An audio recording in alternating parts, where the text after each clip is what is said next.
Ah, Dok, pasensya na ho kayo ha. Kahit po sa akin hindi na nagsasagot yan eh.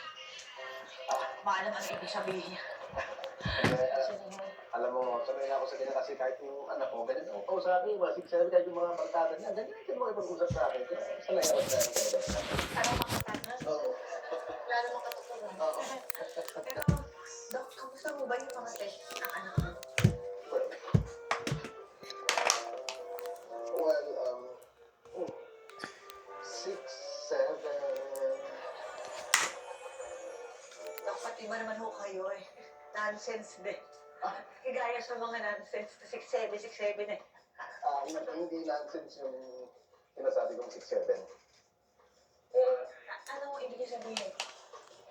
Ayon kasi sa mga test na nababasa ko, medyo malala po yung sakit ng anak niyo. So, mga 6, 7 days na lang itatagal niya.